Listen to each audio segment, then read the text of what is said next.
그리고 4장 1절부터 이제 5절까지 나가는 거 보게 되면 4장 1절부터 5절까지는 그 사역자들이 어떤 존재인지를 너희들이 제대로 파악을 해서 그들을 함부로 판단하는 일을 해서는 안 된다. 왜냐하면 인간이라는 것은 사고가 온전치 못하기 때문에 왜곡된 정보를 가지고 비판할 수 있어요. 저는 얘기를 들어보면은요, 어떤 그 교회에 주의 종을 이렇게 그 목사님이 어떤 여자를 좋아한다네 이런 소문이 하나 딱 나요. 한번 나잖아요. 그러면은 실제 없었던 일인데 한번 그런 소문이 딱 나잖아요.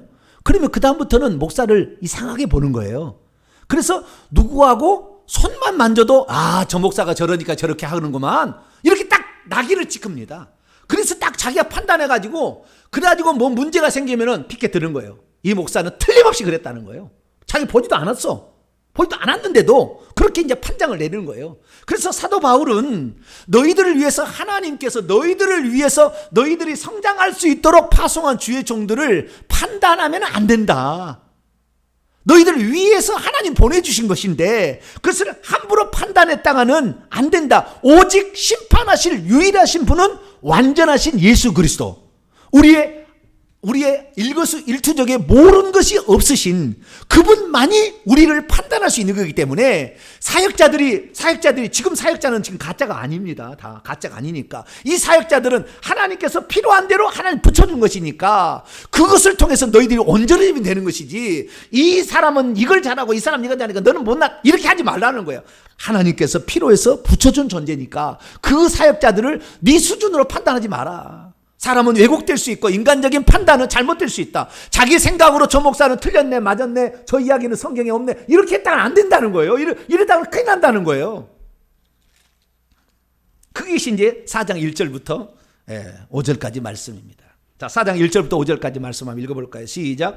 사람이 마땅히 우리를 그리스도의 일꾼이요 하나님의 비밀을 맡은 자도 여길지어다. 그리고 맡은 자에게 구할 것은 충성이니라.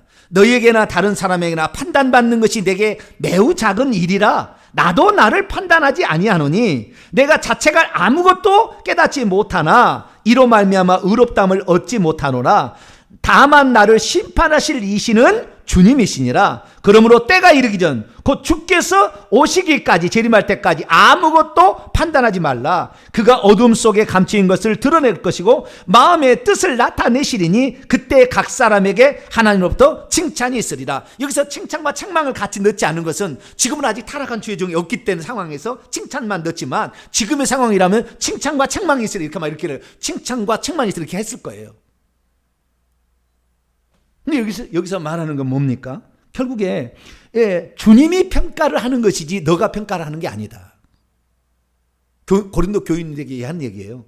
너희들이 평가하는 수준이 아직 아니야. 왜요? 주님의 평가에 비하면 인간은 불완전합니다. 왜곡될 수 있습니다. 다를 모르기 때문에 자기의 생각만을 가지고 잣대로 평가를 해버리는 거죠. 사도 바울도 말합니다. 나도 열심히 지금 수고하고 있는데 나도 나를 지금 평가하지 않는다. 오늘도 달려갈 길을 계속 달려가서 열심히 하고 있는 것인데 너희들이 평가를 해서 이거 못했다 저거 못했다 보면 얼마나 기가 죽어서 복음 전하겠느냐. 못한다. 나도 그래서 나를 평가하면은 아이고 나는 얼굴이 못나서, 나는 말을 못해서, 나는 지혜가 없어서, 나는 말주변이 없어서, 나는 은사가 없어서, 나는 능력이 없어서 다 포기한다. 주의 종들이.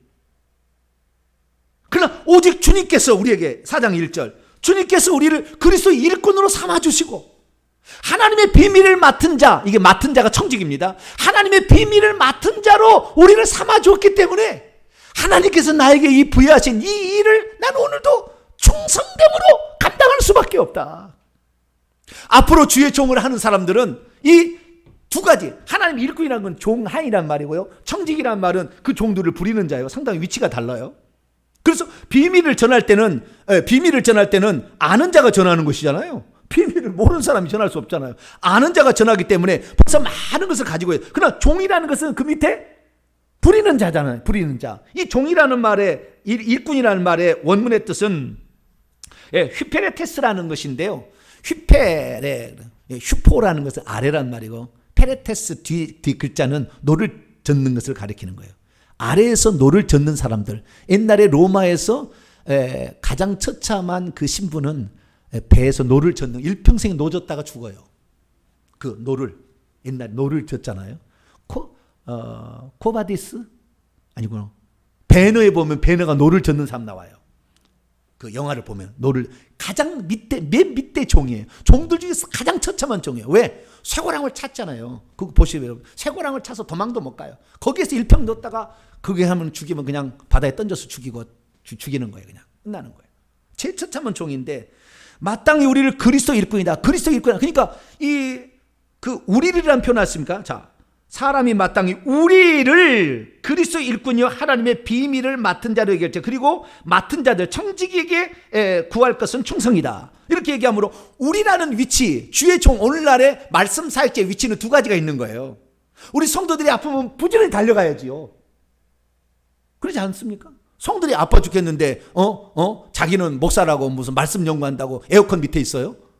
그럴 순 없잖아요. 성도들이 죽어가면, 성도들이 아프다고 하면 가서 달려가서 기도해주고 위로해주고 이렇게 해야 되는 거죠. 그러지만 또한 말씀을 전할 때는 뭐예요?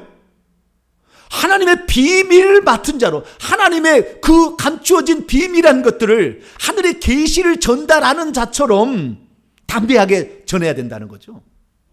그냥 성도의 눈치나 맨날 보고 이래서는 안 된다는 거예요. 말씀을 증언할 때. 그래서 저는요, 제 밑에 내려갈 때 내가 저는 그렇습니다. 밑에 내려갈 때 내가 구원의를 가지고 주의 종의 말씀에 복종하면 넌 저주받아. 나 이런 얘기 한 번도 해본 적도 없고, 이런 위압적인 자세를 가져본 적 한 번도 없어요. 그러나 말씀을 증언할 때는, 하나님 말씀을 증언할 때는 정확하게 얘기합니다. 설령 그것이 마음이 아프다 할지라도, 성경 말씀은 이런 뜻입니다. 라고 얘기하는 거죠. 그래서 두 가지의 이런 일을 있는데요. 이것에 두 가지 일에 충성된 자로서 그렇게 살아가야 된다. 그래서 내가 오늘도 부지런히 달려가고 있는데 나도 나를 평가하지 않는다. 왜? 오늘도 주님께서 나에게 이런 일을 맡기신 일에 대해서 최선을 다하고 있다 그 말이에요. 최선을 다하고 있다는 거예요. 내가 잘했는지 못했는지는 주님이 오실 때 그때 평가할 거다. 그러면서 자신에게 오늘도 하나님 부여하신 그 사명에 최선을 다하는 그 모습을 사도 바울은